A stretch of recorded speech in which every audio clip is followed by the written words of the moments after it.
Bonjour à tous, bonjour à toutes, bienvenue sur La Clé des Champs, le podcast qui donne la parole aux acteurs de l'agriculture française. Je suis Louise Lespard et j'ai hâte de vous amener avec moi dans cette aventure. Dans ce podcast, je vous permets d'en apprendre bien plus sur notre monde agricole en partant à la rencontre de personnalités remarquables qui œuvrent à faire briller nos campagnes. Je vous amène dans les coulisses de nos fermes pour découvrir le quotidien de ces acteurs de l'ombre pourtant indispensables à notre pays. Aujourd'hui, j'ai le plaisir de me rendre chez Émilie, dans le village d'Aurègue, en plein cœur du Pays Basque. Je vous plante le décor. C'est une belle journée ensoleillée, je conduis sur les petites routes de campagne avec vue sur les paysages verdoyants du Pays Basque et j'arrive chez Émilie. Elle m'attend devant sa ferme, couleur rouge et blanche, à l'architecture basque typique. Bref, toutes les conditions sont réunies pour découvrir ses chèvres et ses fromages dans les meilleures dispositions. Rendez-vous d'ailleurs sur l'Instagram du podcast, à La Clé des Champs Podcast, pour voir toutes les photos de ma visite. Avec Émilie, on a parlé de sa passion du métier de chevrière et sa relation avec son troupeau. On a évidemment étudié le fromage de chèvre sous toutes ses coutures. Les étapes de fabrication, la saisonnalité, le prix, vous allez tout savoir à la fin de cet épisode. J'ai même eu la chance de goûter ces fromages et je peux vous dire que je me suis sacrément régalée.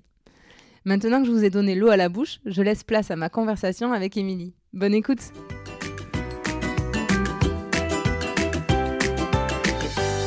Bonjour Émilie, tu vas bien ? Bonjour Louise, ça va et toi ? Oui, super, merci beaucoup de m'accueillir sur ta ferme, la ferme Elgarekin, c'est comme oui, ça qu'on dit ? Oui, c'est ça, bien prononcé.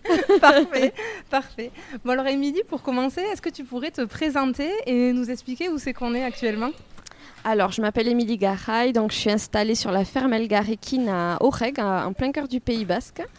Donc moi, je fais du fromage de chèvre, j'élève des chèvres, je transforme le lait et je vends tout mon petit fromage en direct. Et donc ici, on est où ? Donc là, on est en plein cœur de la chèvrerie. On a les biquettes qui sont en train de manger, qui font leur vie, qui sont allongées. Elles sont toutes tranquilles. Et donc, elles sont à l'abri de la chaleur aujourd'hui puisqu'il fait particulièrement chaud. Aujourd'hui, il fait particulièrement chaud. Donc, il y a une partie de la ferme Elgarekin qui est occupée à faire du foin dans les champs. Et nos biquettes, du coup, elles sont à l'intérieur, au frais. On a mis les ventilos à fond. Elles se prélassent. Il ne manque plus que la piscine. Complètement. Est-ce que tu pourrais nous dire qu'est-ce qui a été le déclic pour toi ou le moment où tu as décidé d'être éleveuse de chèvres ? Le déclic, ça s'est passé en BTS. En fait, j'ai fait des études agricoles, mais plus dans l'esprit de me dire que j'allais aider les agriculteurs, être technicienne, donner un appui technique aux agriculteurs. Bon, les productions qu'il y avait à l'époque sur la ferme ne me convenaient pas. Il y avait des vaches et des porcs et puis j'avais pas un grand intérêt pour ces animaux-là. Parce que tes parents étaient déjà agriculteurs ? Mes parents étaient déjà agriculteurs. Donc il faut faire des stages et durant ce BTS, j'avais décidé d'aller chez un chevrier pour faire du fromage. C'était une partie que j'avais pas du tout explorée, donc j'y ai été, et puis ça a été, la révélation. J'ai adoré faire le fromage, partir du lait, là, le voir sortir de la mamelle, et puis en faire quelque chose que les gens se régalent après. Je trouvais ça génial. Ok, super. Je te propose qu'on reparte au calme à l'intérieur pour poursuivre l'interview et qu'on laisse les biquettes un peu tranquilles. Allons-y.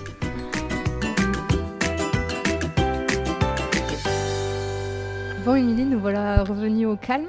Donc tu le disais, ça fait 10 ans que tu es installée maintenant. Est-ce que tu peux nous raconter comment on fait quand, tu le disais, sur ton exploitation, il n'y avait pas de chèvres du tout. Tu es partie de zéro. Comment tu t'y es pris ? Par quoi tu as commencé ? Alors déjà, je voulais m'installer avec des chèvres, donc il y avait tout à faire. Il y avait le bâtiment, créer un troupeau, etc., etc. Donc on a commencé à faire des devis pour le bâtiment. Est-ce qu'on choisit tel ou tel matériau ? Et ensuite, à l'époque, il n'y avait pas de collecte de lait de chèvre. Donc qui disait avoir des chèvres, il fallait donc traire les chèvres et transformer tout le lait qu'elles produisaient et affiner ensuite les fromages. Donc, on a commencé avec 40 chèvres. En 2010, on a commencé avec 40 chèvres. On a monté le bâtiment, on est arrivé au bout du projet à l'installation. Ça y est, il y a le lait dans la cuve, il faut fabriquer le fromage. Donc, on a commencé à faire du fromage. Et ensuite, une fois que les fromages sont là, il faut vendre les fromages. Donc, moi, j'étais partie dans une optique d'écouler tout en direct et d'écouler tout sur les marchés. Donc, j'ai commencé à faire les marchés. J'ai fait jusqu'à 5 marchés par semaine. Donc petit à petit, je me suis fait connaître parce qu'ici, on n'est pas une région trop productrice de fromage de chèvre. Donc il fallait que les gens goûtent, se fassent leur avis. Moi, je préfère plutôt le frais, moi, je préfère plutôt le moelleux, voilà. Donc tout ça, ça a pris du temps. Et donc au fur et à mesure des années, on a agrandi le troupeau, tel est bien que maintenant, on est à 90 chèvres en production. Mais on a gardé l'esprit, on transforme toujours tout le lait et on affine toujours tous nos fromages. Malgré le fait qu'il y a une laiterie qui collecte le lait de chèvre ici localement, mais on a décidé de continuer notre chemin tout seul et en vente directe. Ok. Quand tu dis on, c'est qui ? Alors j'ai beaucoup d'aide dans ce projet un peu fou. Bon, mais j'ai l'aide de mes parents, malgré que c'était pas leur production à la base, ils ont rejoint le projet et puis ils m'aident énormément, que ce soit à la fromagerie pour faire les foins. Mais aussi il y a mon mari qui a son travail à côté, mais qui le matin se lève avec moi pour traire les biquettes avant de partir au boulot. Voilà, il s'implique à fond avec moi, donc tout ce soutien fait qu'on y arrive ensemble. Et tu dis que vous avez fait le choix, malgré le fait que le troupeau ait grandi, de tout continuer à traiter ici. Pourquoi vous avez fait ce choix-là ? C'est venu de fil en aiguille. Au début, c'était sur les marchés. Puis après, il y a quelques crémiers qui m'ont contacté, qui ont goûté les fromages, qui ont mis ça dans leur crèmerie. Puis après, quelques restaurants. Puis après, quelques épiceries un petit peu plus éloignées. Voilà. Puis de fil en aiguille, la clientèle s'est agrandie en même temps que le nombre de chèvres, quoi. D'accord. Donc, ça s'est fait tout seul. Parce qu'en fait, tu pourrais passer par la laiterie pour récolter ton lait. C'est plus pour écouler tes stocks derrière, c'est ça ? Ça aurait été ça l'avantage ? L'avantage aurait été d'avoir moins de travail. J'aurais pas eu à faire les fromages. Voilà, la laiterie vient te chercher le lait. Toi, tu n'as que à traire tes animaux. On te paye le lait tant au litre de lait, et puis ça s'arrête là. Nous, l'esprit, c'est d'aller au bout des choses, de transformer le lait comme on en a envie et de faire du fromage tel qu'on a envie de le faire. Et puis voilà, de le faire goûter aux gens, de voir leur réaction et... Voilà, vraiment aller jusqu'au bout des choses, du foin qu'on donne à manger aux animaux jusqu'au fromage qu'on amène jusqu'au consommateur. Pour plus de qualité aussi. Voilà, pour être sûr de la qualité. Et est-ce que tu peux nous décrire une de tes journées type ? Alors, une journée type sur la période de production de lait, ça va être un réveil à 5 heures. On commence à traire le matin à 5 heures, donc on se lève avec mon mari. Moi, généralement, je pars en fromagerie pour commencer à préparer un peu la journée, préparer le matériel. Et Pierre Damien traite les chèvres. Entre 7 et 8, on remonte déjeuner, préparer les enfants, voilà. Oui, parce que tu as 2 filles. J'ai 2 enfants, j'ai un garçon et une fille. Un garçon et une fille, pardon, c'est vrai. On prépare les enfants, Pierre Damien part au travail à 8 heures, puis moi, je redescends en fromagerie. Là, j'ai l'aide de ma mère jusqu'à 12h30, donc de 8h à 12h30. Généralement, on fait le fromage tous les matins, on s'occupe du lait, donc on fait le fromage et on fait les soins aux animaux, donner à manger, etc., faire le tour des chèvres, voir si tout va bien. Ensuite, on reprend vers 14h l'après-midi. L'après-midi, c'est toujours consacré préparation de commandes, soins des fromages en cave. Et à 17h, on reprend la traite jusqu'à 18h30. Ça fait des sacrées journées, non ? Ça fait des bonnes journées. Parce que déjà, le réveil, la traite à 5h, ça veut dire que tu te réveilles bien à 4h30. Ouais, enfin, on déjeune pas avant de partir, donc 5h moins le quart, 5h moins 10, ça va. C'est un choix qu'on a fait, voilà. Après, le choix qui s'est fait, c'est de pouvoir réveiller les enfants tous les 2, tous les matins. Parce que si on se lève plus tard, ça veut dire qu'il y en a un à la traite et l'autre qui s'occupe des enfants. Et donc, qu'il y en a un des deux qui ne voit pas les enfants le matin. Voilà, c'est un choix de vie. Et tu n'as jamais douté de tout ça ? J'imagine que tu as eu des difficultés par moment. Tu peux nous raconter un peu ? Des difficultés, il y en a toujours. Après, je pense que dans tous les métiers, il y a des difficultés. Quand j'entends les gens autour de moi, je pense que dans tout métier, il y a des difficultés.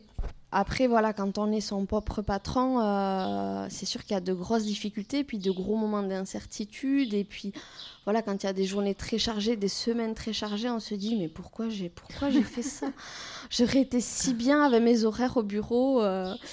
Et puis après, en fait, quand on est en contact avec les animaux, je crois qu'il nous faut un petit peu tout oublier. Puis on se dit, bon, finalement, on fait un des métiers les plus beaux du monde et puis on continue.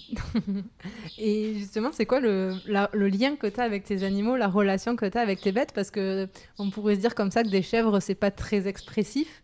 Peut-être que je me trompe, tu peux nous en dire plus ? Je suis sûre que tu vas changer d'avis. Les chèvres, c'est super expressif. Alors, les chèvres, c'est vraiment un animal qui est génial. C'est hyper curieux, en fait. Elles ont toujours besoin, voilà, tous les jours, il faut qu'elles viennent goûter les habits, voir comment on est habillé, voir si tout est normal. Elles sont très curieuses et puis très malines, quoi. Elles ont vachement de contact avec l'homme. Alors, entre elles, c'est des pestes, mais... C'est-à-dire Entre elles sont souvent en train de se chamailler. Il faut savoir qu'elles ont toujours la même place à la traite, etc. Puis, par moment, il doit y avoir une lune, et puis elles se mettent à toutes se battre pour changer leur organisation habituelle. Voilà, il y a comme dans tous les animaux, il y a une hiérarchie qui se fait, quoi. Il y a les dominants, puis il y a les dominés qui restent un petit peu plus à côté. Mais avec moi, elles sont super sympas. C'est vrai que quand on est allé dans la bergerie, ça a l'air d'être un animal très sociable parce que même moi, finalement, qu'elles ne connaissent pas, dès que j'arrive, elles sont très curieuses de voir qui c'est. Ouais, contrairement à d'autres animaux, comme par exemple la brebis est assez peureuse. Si on rentre dans une bergerie, toutes les brebis vont aller au fond de la bergerie. Tandis que la chèvre, d'instinct, elle est curieuse, elle a envie de voir comment est la personne. Comment elle sent, lui goûter un petit morceau de bras pour voir si ça peut être sympa à manger. Voilà, elles sont curieuses. Elles aiment l'homme, elles sont curieuses. Et justement, sur ces chèvres, tu peux nous expliquer un peu la vie d'une chèvre? J'ai découvert qu'il y avait une saisonnalité. Tu parlais de la saisonnalité du fromage. Est-ce que tu peux nous en parler un petit peu? Il y a une saisonnalité du fromage. Les chèvres, en général, on va commencer par le moment où elles tombent en chaleur. Donc, elles tombent en chaleur grâce à la vue des jours qui diminuent, en fait, la quantité de soleil dans la journée. Donc, généralement, ça se passe autour de fin août, autour du 15 août, on va dire. Donc, elles vont sécréter une hormone qui va les faire tomber en chaleur. À ce moment-là, on met les boucs au milieu des chèvres, donc autour du 15 août. Elles vont tomber en chaleur, elles vont être saillies par les boucs. Et ça veut dire qu'elles vont être mises enceintes, en gros. Voilà. Et les boucs, pardon, tu les introduis que sur cette période-là, en fait, dans ta ferme. Sinon, il n'y en a pas. Oui, parce que il ne faut pas laisser le bouc au milieu des animaux, des chèvres, parce qu'il a un rôle à jouer au niveau de l'odeur, etc. Donc, on les éloigne tout le reste de l'année. Et quand on le met, ils font leur travail, ils sont là pour ça. Et donc, ils s'occupent de nos petites biquettes. Donc, elles sont en gestation à partir de ce moment-là. Et donc, elles vont mettre bas, on va dire fin janvier, début février. Donc, à partir de ce moment-là, elles mettent bas souvent 2 petits, 1 voire 2 petits. Et à partir de là, on a donc du lait. Donc on va avoir du lait de février à fin octobre. Parce que finalement, c'est le fait qu'elles mettent bas, elles produisent du lait pour nourrir leurs chevreaux, voilà, c'est ça? Leurs chevreaux. Il faut savoir qu'un chevreau, il est à peu près sevré à l'âge de 2 mois et demi, 3 mois. La chèvre produit plus de lait que ce qu'a besoin un chevreau, en gros, quoi. Sevré, ça veut dire qu'il a suffisamment de lait pour ensuite se... Il a naturellement, autour de 2 mois et demi, 3 mois, il a bu assez de lait. Okay. Il est en âge de passer à une alimentation supérieure. Ouais, d'accord. Bon. Nous, dans l'agriculture aussi, c'est l'âge où il peut être consommé. Voilà, où on va le tuer comme on aurait tué un agneau pour la viande. D'accord. Et moi, je garde une partie de mes chevrettes pour la reproduction, pour chevettes de reproduction l'année d'après. D'accord. Ok. Voilà. Et donc, elles arrêtent de faire du lait en octobre.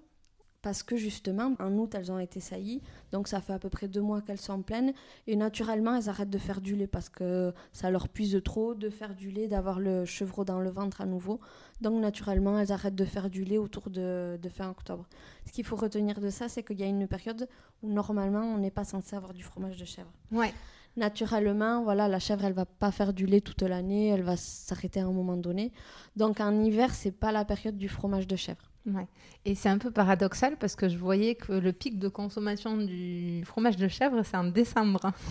Ça veut dire quoi? Ça veut dire qu'on trouve des solutions pour pallier à cette saisonnalité. Qu'est-ce qui se passe pour qu'on ait du fromage de chèvre frais parfois en cette période? Bon, mais quand on dit que les consommateurs ont le pouvoir, je crois qu'on en a la démonstration là. Mais voilà, comme les gens demandent du fromage de chèvre en hiver, il faut trouver des solutions à faire du fromage de chèvre en hiver. Et ce qui se passe, c'est que comme ça existe chez les humains, la pilule pour les femmes, c'est des hormones. Hein, et on a la même chose chez les animaux. Donc on va donner des hormones de reproduction aux chèvres pour leur faire croire qu'elles sont en chaleur.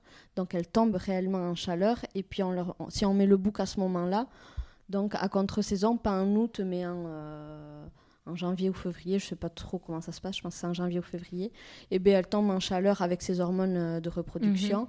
Et après, le déroulé est naturel. Elles sont pleines, donc elles mettent bas d'un petit chevreau, et puis et après, le cycle, coup, on a le lait au mois de décembre. Le cycle recommence. Toi, c'est une pratique que tu as fait, que tu fais Non. Non.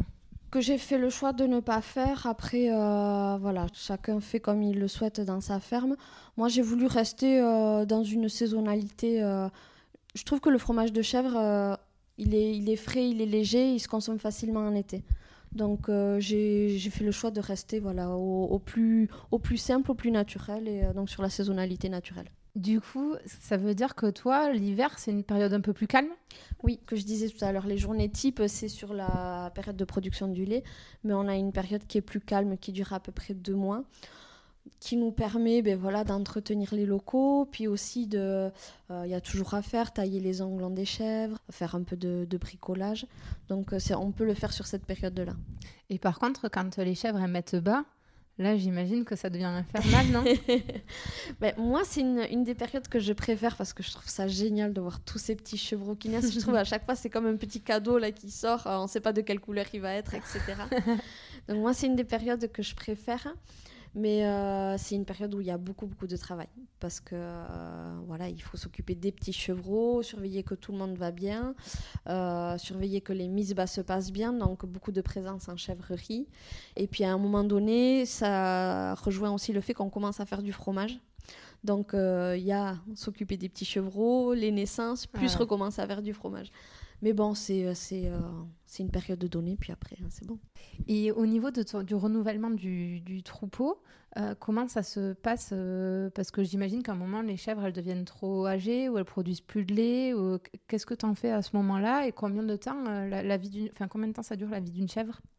Alors, la vie d'une chèvre, c'est quand même assez rapide parce que donc, à l'âge d'1 an, elle met bas. Donc c'est quand même, elle arrive à maturité sexuelle, etc. très rapidement. Et après une chèvre, ça peut vivre jusqu'à une dizaine d'années, a priori. Et je pense que dans les élevages, la moyenne, c'est 4-5 ans. Alors chez moi, c'est beaucoup plus. On est plutôt autour des 7-8 ans. Mais malgré tout, voilà, on est sur une ferme, donc économiquement, il faut pouvoir s'en sortir aussi. Il y a une partie des animaux qui attrapent des infections, qui meurent, je vais dire, de mort naturelle, quoi. Tout un tas de choses, des problèmes respiratoires, cardiaques, comme ça peut se passer chez les humains. Hein. Et il y a une partie qui a des problèmes au niveau de la mamelle. Alors là, c'est plus embêtant parce que nous, on ne peut pas garder les animaux qui ont des problèmes au niveau de la mamelle parce que le lait n'est pas bon. D'accord. Donc là, ça fait partie des animaux qu'on est obligé de réformer. Soit je les mets dans un local et puis elles me servent de maman d'adoption pour les petits chevreaux, etc. Ou alors, s'il y a trop d'animaux qui ont des problèmes, je suis obligée de réformer et là, de faire venir quelqu'un pour les envoyer à l'abattoir. Ouais, d'accord. Du coup, tu as des chèvres avec qui tu es depuis presque le démarrage, quoi. Avec qui je suis depuis le démarrage. C'est fou. Tu dois y être attachée. J'y suis attachée et on va pas se mentir, c'est l'une des parties les plus dures de notre métier. Après voilà, c'est des choix et puis on peut pas garder des animaux en souffrance ou avec des problèmes non plus. Ouais. Donc autant que possible, on les soigne, on s'en occupe. Après, quand on arrive sur des choses où on ne peut plus rien faire, là, c'est plus compliqué, puis on est obligé de prendre des décisions, quoi. Ouais. Justement, est-ce que... alors, je sais que ça va pas être facile à matérialiser, mais d'un point de vue extérieur, des fois, ça peut paraître bizarre de dire que l'agriculteur, il aime profondément ses bêtes. On le voit quand tu en parles. Comment on explique ça, que l'agriculteur, il soit attaché à ce point-là à l'animal et qu'en même temps, il soit amené à la mort, quoi, finalement? Après, je pense que quand on est dans une ferme, on a un rapport avec la vie et la mort qui est tout à fait différent de n'importe quelle autre personne qui n'a pas ce lien-là avec une ferme. Depuis que je suis enfant, je vois qu'on élève des poulets et puis qu'on les tue au bout de quelques temps pour se nourrir.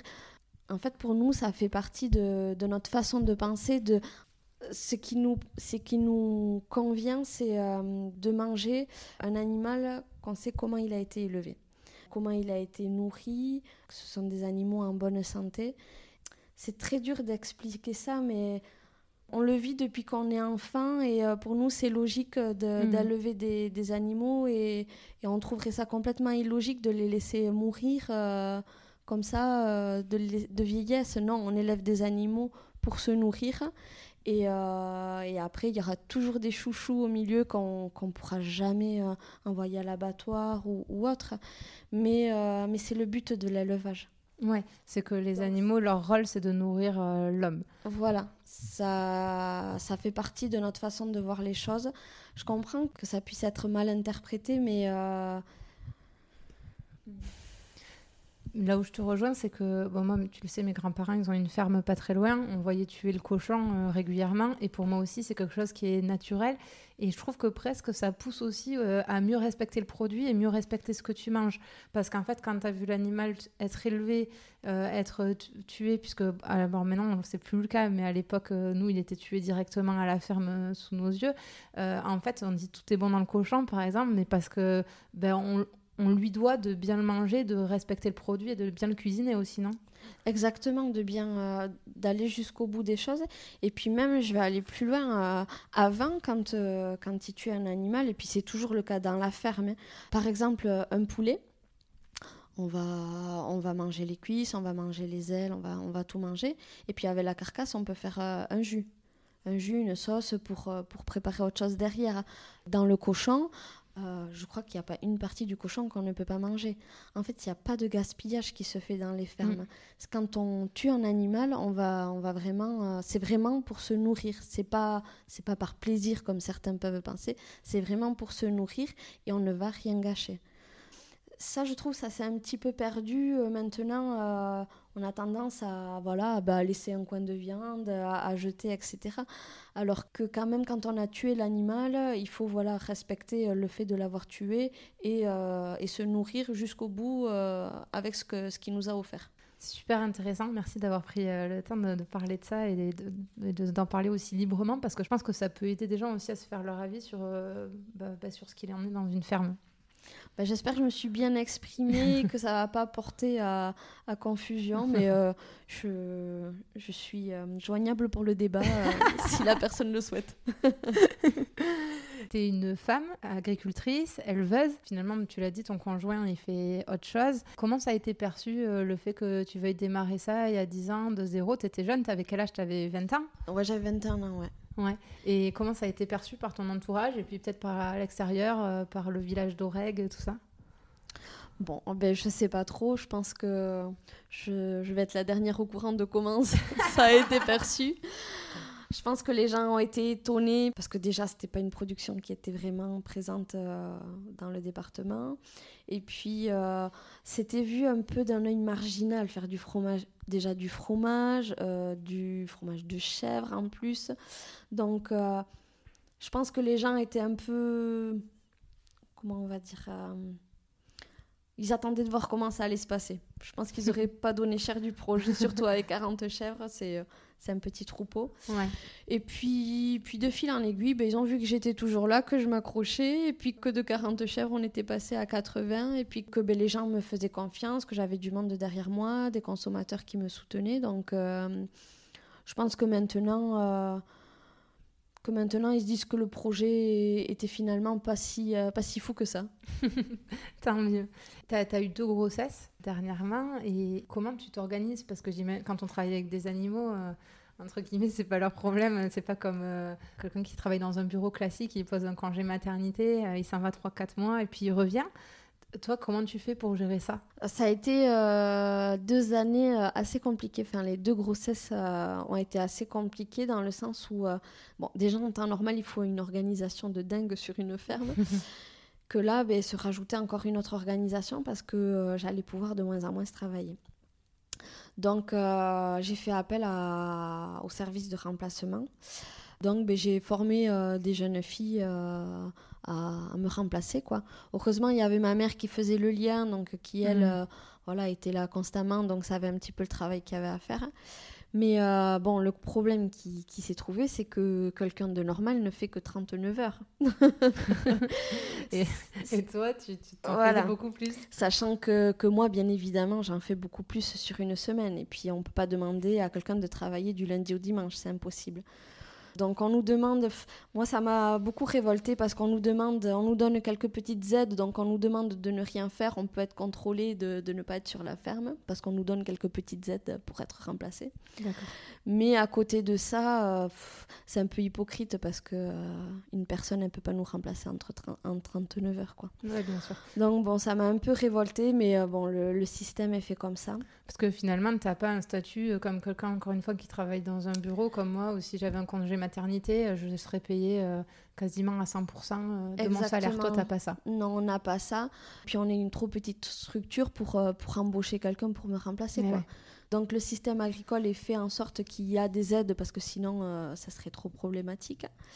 Et sinon, les femmes continueraient à travailler enceintes et puis il y aurait de graves choses qui se passeraient, quoi. Le problème, il est là. Bon, voilà. J'espère que les choses vont changer, vont s'améliorer. J'ai vu qu'il y a eu des petites modifications sur les services de remplacement. J'espère que ça va évoluer dans le bon sens.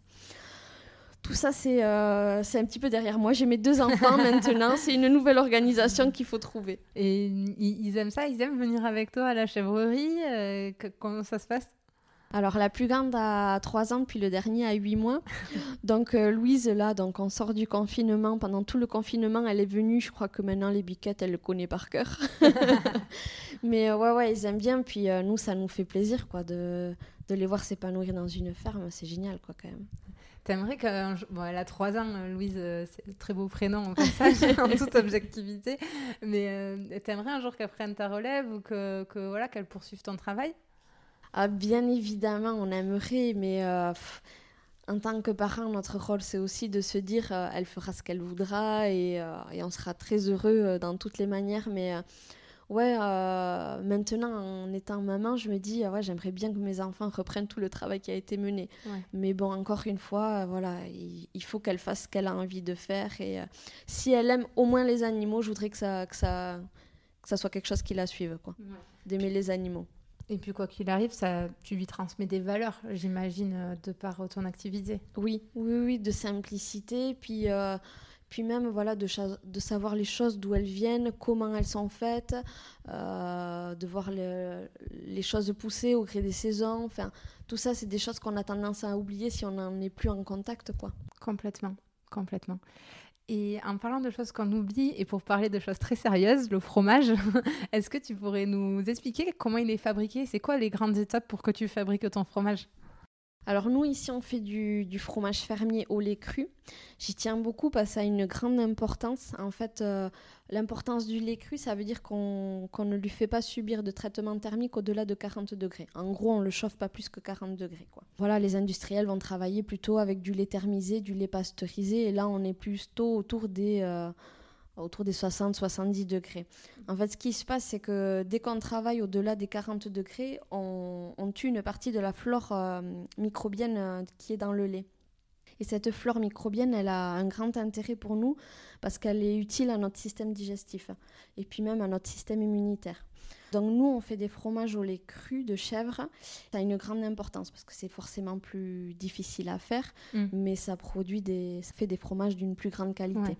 Et les industriels, je crois qu'ils le font chauffer, c'était notamment pour des raisons sanitaires, pour enlever tous les microbes et prendre aucun risque de contamination de quoi que ce soit sur le consommateur, c'est ça? D'où le fait qu'on dit souvent que les fromages industriels ont peu de goût et souvent le même goût. Parce que de toute façon, ils partent, moi je dis, sur un lait mort, parce qu'une fois qu'il est pasteurisé, il n'y a plus aucune vie microbienne dans ce lait. Tandis que dans un lait cru, il a le temps de s'exprimer, on travaille sur des caillages qui sont longs, donc là, c'est pour ça aussi qu'on a des goûts différents selon les saisons. Donc ça peut être un point négatif parce que quelquefois quand on trouve le fromage bon une fois, la fois d'après il a un autre goût qui peut plaire un peu moins ou pas, mais il change, il évolue au gré des saisons et ouais, la vraie vie. La vraie vie. Donc là tu récoltes le lait cru et ensuite les étapes c'est quoi? Alors les étapes c'est la fermentation du lait, le caillage on ajoute de la présure dans le lait pour le faire cailler, pour le faire durcir en gros. Ouais. Soit on le met en moule à ce moment-là si je veux faire des petits crottins de chèvre, ou soit on le tranche et on réchauffe le petit lait légèrement pour fabriquer de la tome de chèvre par exemple. Ok, donc c'est à ce moment-là que se créent les différentes formes de fromage, si on veut une bûche, une tome, un crottin, Exactement. c'est à ce moment-là. Exactement. La durée de fermentation ou la durée de caillage va pas être la même en fait. Selon les durées, on peut fabriquer des fromages différents. Ok. Et le caillage, c'est vraiment le fait, en fait, c'est l'étape qui fait que le lait commence à se solidifier. Oui, c'est ça. On passe du liquide au solide. Et donc ensuite, tu as le moulage et ensuite le moulage et l'égouttage. Il faut qu'on égoutte les fromages pour que le petit lait, c'est le lactosérum, c'est une partie du lait qu'il faut qu'il évacue du fromage pour pas qu'il y ait des goûts acides, etc. dans le fromage. Et ensuite, l'affinage. Et l'affinage, ça consiste en quoi ? L'affinage, ça consiste, alors sur tout ce qui est crottin, à ce que les bonnes moisissures poussent sur le fromage. Généralement, c'est du géotrichum. Donc là, on veut un fromage qui soit envahi de géotrichum. Et puis, donc, soit on va le mettre au frais, puis il va sécher légèrement, il aura plus de goût. Ou alors, on peut le vendre tout frais aussi. D'accord. Et surtout, ce qui est tome, on va les mettre, sur ma ferme, on va les mettre en cave, sur des planches en bois. Et là, l'affinage va être long et froid, puisqu'on travaille autour des 10 degrés. Un fromage est affiné, on commence à le manger à partir de 3 mois. D'accord. À partir de 3 mois et après jusqu'à 1 an, le fromage est bon. C'est pas du tout la même durée de vie selon si on est sur un petit crottin de chèvre ou une bûche de chèvre ou une tome de chèvre en fait. C'est pour ça que la tome, le prix au kilo, il est souvent plus élevé qu'une bûche par exemple. C'est parce qu'il demande plus de temps ? Oui, parce qu'ils demandent du soin en cave, c'est-à-dire qu'on vient les retourner, on vient les frotter, etc. Donc quelque chose qu'on a gardé pendant 8 ou 9 mois et qu'on est venu toutes les semaines frotter, forcément... ça demande du travail et puis il y a beaucoup d'humidité qui est partie du fromage. Donc c'est un concentré en fait de lait. Sur 1 kilo, il va y avoir à peu près 10 litres de lait en fait. Ouais, d'accord. Et tu les aimes tes fromages ? Tu les goûtes souvent ? Est-ce que tu les mets à table ? Est-ce que en toute objectivité ? J'aime mes fromages et j'aime à manger sous toutes les formes. Alors heureusement mon mari et mes enfants aussi, sinon j'aurais été la plus malheureuse. Mais oui, moi j'aime mes fromages et puis je trouve qu'il y a une grande diversité dans les fromages de chèvre, bon, comme dans tous les fromages, mais dans les fromages de chèvre il y a une grande diversité. Et puis c'est vrai que dans les fromages en général, on est en France, on est un pays où on peut passer mais sur toutes les saveurs avec un plateau de fromage. Et d'un point de vue consommateur, même des fois c'est difficile, c'est comme le vin, quand on arrive chez le fromager, on ne sait pas quoi choisir parce que c'est vrai qu'il y a énormément de choix de fromage de chèvre et des fois ça varie même en fonction des régions, non ? Oui, alors chaque région a un peu son fromage qui produisait de façon ancestrale, etc. Après, il faut goûter, il faut demander à son fromager de goûter. Et puis, on trouve forcément un petit fromage de chèvre qui peut nous plaire. Et tu disais, donc tu as fait le choix d'écouler tes fromages uniquement par les marchés. Au début, tu faisais 5 marchés semaine. Ça devait être énorme. Oui. Et aujourd'hui, tu en fais 2, c'est ça, à Bayonne et à Saint-Palais. Voilà, alors j'ai 2 marchés où je suis vraiment en direct des consommateurs. Donc à Saint-Palais, c'est une petite ville à côté de chez moi, à 10 minutes. Et puis à Bayonne, le samedi matin. Et ensuite, au fur et à mesure des années, j'ai rencontré des crémiers, puis quelques petits épiciers, des restaurants. Mais voilà, vraiment des petites structures qui revendent de mes fromages en direct aux consommateurs. Il y aura du coup qu'un intermédiaire entre moi et le consommateur. Et puis bon, c'est vrai qu'avec les crémiers, on a d'autres retours aussi parce que ils voient beaucoup de fromage, ils nous donnent des idées, ils nous font des retours aussi, des fois un petit peu différents qu'un consommateur qu'on croit sur le marché. Donc j'aime bien le lien aussi avec les crémiers. Puis il y a quelques crémiers qui nous sont fidèles. Moi j'ai un crémier à Saint-Jean-de-Luz, Beignat. Il est là depuis presque le tout début et puis il est super fidèle et il me fait toujours des retours et des commandes. Enfin, toujours avec un petit mot gentil. Donc c'est un lien auquel je tiens aussi. Et tu aurais pu finalement tout écouler via des crémiers. Pourquoi tu as fait le choix d'être toi-même présente en direct à Saint-Palais, à Bayonne, sur les marchés ? Alors les marchés, j'y tiens quand même beaucoup parce que quand on est enfermé dans notre ferme, on travaille, on fait des fromages, mais on ne se rend pas toujours compte de de notre métier, de ce qu'on fait. Et là, c'est l'occasion d'avoir un lien direct avec les consommateurs. Puis quand on a un client qui nous dit oh, j'avais un repas de famille, j'ai amené le plateau de fromage, tout le monde s'est régalé. c'est génial quoi, de se dire qu'on était un petit peu présent là, dans ce repas de famille et puis que les gens ont passé un bon moment autour de notre travail. Moi, j'adore ça, donc j'y tiens, voilà. J'y tiens à mes 2 marchés par semaine. Mais après, c'est vrai que voilà, vendre des fromages via des petites crèmeries ou des petites épiceries, ça permet de diminuer ce temps aussi passé à la vente, quoi. Oui. Parce qu'en marché, c'est quand même beaucoup d'heures de présence. Et c'est du temps qu'on n'est pas sur la ferme. Oui. Donc, c'est compliqué. Que les jours de marché, comment vous vous organisez? Parce que le matin, j'imagine qu'il faut quand même faire à la fois la traite et en même temps, les marchés, il faut être présent très tôt, je crois. Oui. Bah, du coup, on fait la traite, comme on commence déjà la traite assez tôt dans la semaine, le programme n'est pas trop changé, sauf que bon, vers 7h, 7h30, en général, on s'échappe pour aller au marché. On diminue la pause déjeuner. D'accord.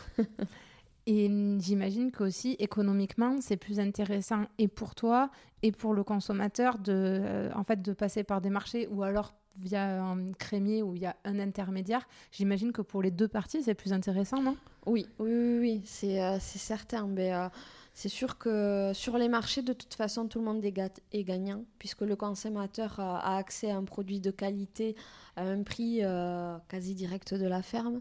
Donc là, il n'y a pas photo. Et même dans une crèmerie, il y a quand même le crémier qui apporte une plus-value de son affinage, de son travail.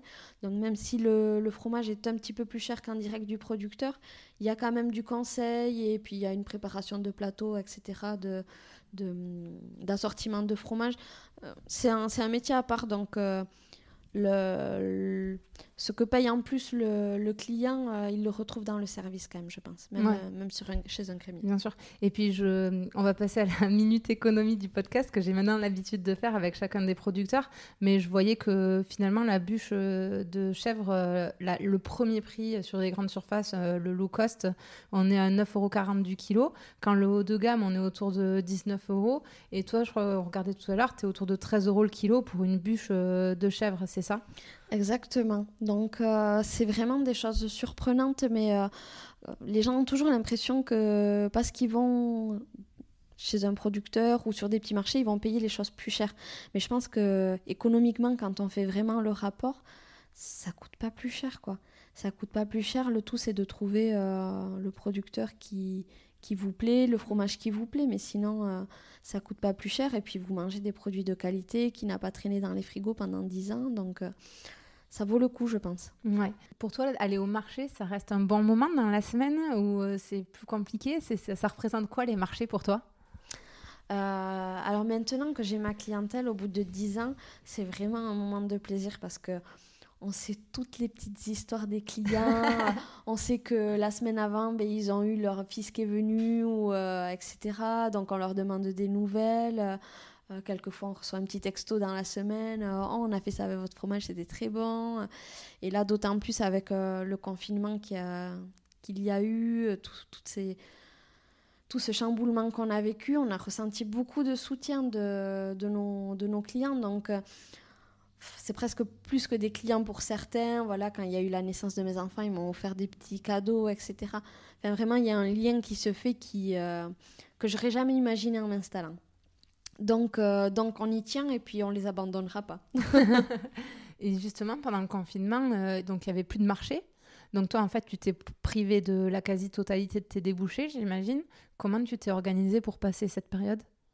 Alors, on me pose souvent cette question, je dis qu'on s'est surtout désorganisé parce que toute l'organisation qu'on avait est tombée à l'eau. Plus de marché, plus de restaurateurs, les crémiers travaillent beaucoup avec les restaurateurs aussi, donc des toutes petites commandes des crémiers. Donc on a stocké. Je vais pas mentir, on a stocké beaucoup de tomes de chèvre en espérant que le reste de l'année soit bon et puis voilà, on verra bien dans l'avenir, dans les semaines qui vont arriver, mais c'est ainsi. On va trouver des solutions, on a toujours trouvé des solutions, mais j'aurais jamais dit qu'avec le système de vente qu'on avait, on serait confronté à de tels problèmes. Mais bon, on est débrouillards et puis c'est pas un souci. On a du soutien, on a du monde derrière nous, donc dès que ça repartira, je pense que les fromages se vendront. Oui, il faudra qu'on vienne t'en acheter pour ceux qui sont dans la région. Avec plaisir. Et pour clôturer cette interview, je vais te poser des questions que désormais je vais poser systématiquement à la fin des interviews. Ma première question, c'est qu'est-ce qui te rend fière d'être agricultrice, d'être éleveuse aujourd'hui ? Ce qui me rend fière d'être agricultrice, c'est déjà... Ici, au Pays Basque, on a vraiment un lien avec la terre et puis la transmission familiale. Et ce qui me rend très très fière, c'est de me dire que la ferme, il y a une reprise, que les terres qu'exploitaient mes grands-parents, arrière-grands-parents et je ne sais jusqu'à combien de générations, et bien, c'est moi qui m'en occupe maintenant, qui fait vivre tout ça. Et puis être actrice aussi d'une économie locale, d'une consommation locale. Tout ça, ça me rend fière. Et alors, deuxième question, est-ce que tu pourrais nous donner une information qui ferait qu'on pourrait étaler notre science au prochain apéro ou au prochain repas où à la fin il y aura du fromage de chèvre et qu'on puisse dire « Ah, moi je sais que... » Alors, un truc qui peut être sympa à sortir à l'apéro. Eh bien, je pense que ça peut être que... on sait tous que le bouc, ça a une odeur très très forte. Donc on peut dire, mais est-ce que vous savez pourquoi le bouc ça pue autant ? Eh bien c'est parce que tout simplement, il surine sur sa barbichette pour sentir encore plus mauvais et les chèvres, elles adorent ça. En fait, c'est pour qu'ils se reproduisent, c'est sa manière à lui quand ils sont en phase de reproduction, exactement. C'est ça ? Je disais un petit peu plus tôt qu'on éloignait les boucs tout le reste de l'année du lot de chèvres. En fait, tout simplement parce que l'odeur du bouc, ça a un rôle énorme à jouer dans la reproduction. En fait, ce parfum naturel très délicat fait tomber les chèvres en chaleur. Alors voilà, elles ont des goûts particuliers, il ne faut pas les juger. Eh bien parfait, ça sera fait. Et pour finir, où c'est qu'on peut te joindre si on a envie de te poser une question, voilà. Où c'est qu'on peut te contacter ? Donc sur Facebook, Fermelgarekine, et sur Instagram, pareil, Fermelgarekine. Bon, mais mille merci Émilie pour ton temps et de m'avoir reçue ici, j'étais ravie d'être là. Eh bien c'est super Louise, merci beaucoup de ta venue. À bientôt. À bientôt. J'espère que cet épisode vous aura plu. Si c'est le cas, n'hésitez pas à laisser une note 5 étoiles ou à en parler autour de vous. Ça m'aiderait énormément pour faire connaître le podcast. Merci beaucoup et à bientôt pour prendre ensemble la clé des champs.